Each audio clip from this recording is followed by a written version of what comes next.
Eh bien, salut à tous, très heureux de vous retrouver dans cette nouvelle vidéo, j'espère que vous allez bien, c'est Monsieur Apple. Et à travers cette vidéo, nous allons voir aujourd'hui pourquoi pour la première fois les films et séries d'Apple Original réputés pour leur qualité vont toucher une grande audience en France.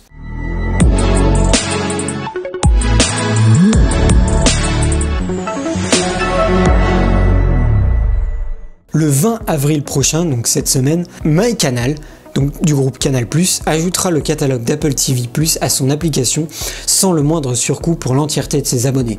Cette annonce faite sur Twitter le 13 avril par le patron lui-même de Canal+, n'était attendue par personne. Il faut savoir que depuis son lancement en 2019, Apple TV+ a une stratégie très élitiste, pour ne pas dire un peu trop élitiste. Ses programmes font l'unanimité. Apple TV+ est devenue la première série de streaming à gagner l'Oscar du meilleur film grâce à son film Coda qui est sorti il y a quelques années. Il faut savoir que peu de personnes en dehors de l'écosystème Apple sont abonnées au service.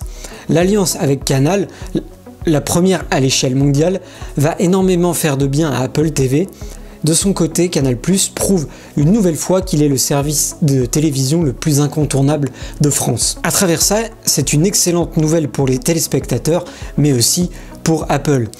Car oui, aujourd'hui, Apple TV diffuse plusieurs programmes considérés comme les meilleurs dans leur catégorie, que ce soit Severance, Ted Lasso ou encore Fall All Mankind. Ces séries n'ont pour seul défaut que d'être moins regardées que les autres diffusées sur Netflix, Prime Video ou encore Disney+. Leur ajout à l'application MyCanal devrait booster leur visibilité et permettre d'enfin gagner en popularité. D'autant plus que Canal est disponible sur l'entièreté des box des différents opérateurs français. Cela est aussi une excellente nouvelle pour les productions françaises d'Apple TV, comme Liaison par exemple, ou une future série sur le passage de Benjamin Franklin à Paris, qui pourra toucher une audience locale au même titre qu'une série Netflix par exemple. Il faut savoir que l'ouverture à la concurrence est la preuve qu'Apple adapte peu à peu sa stratégie, sans doute parce qu'il mesure bien que sa popularité n'est pas aussi grande qu'espéré. Apple TV+ coûte habituellement 6,99 € par mois, mais sera gratuit pour tous les abonnés Canal+. Et ça, c'est une aubaine pour Apple, même si ça doit les embêter un peu. Mais c'est une aubaine quand même, car les programmes Apple Original seront accessibles directement dans l'application MyCanal. A l'inverse, on ne sait pas encore si Canal+ permettra d'y accéder aussi depuis l'application d'Apple, comme le fait Disney+ ou Paramount+.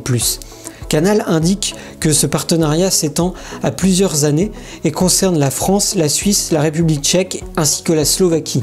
Certains programmes d'Apple, comme The Morning Show ou Téhéran par exemple, seront diffusés à l'antenne de Canal+, au même titre que d'autres programmes à des heures de grande écoute. Donc pour conclure cette vidéo, en signant avec Canal+, Apple TV a tout pour devenir légal aujourd'hui de HBO, la grande plateforme américaine.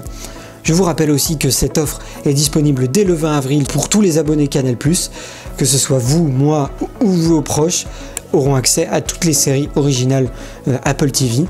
D'ici la prochaine vidéo, n'hésite pas à t'abonner, à lâcher un gros pouce bleu et à me dire en commentaire ce que tu en as pensé. Et si tu vas profiter aussi de cette offre. D'ici la prochaine vidéo, porte-toi bien, fais de belles photos, de belles vidéos et surtout portez-vous bien, c'est très important. Et ciao ciao tout le monde. Wouh!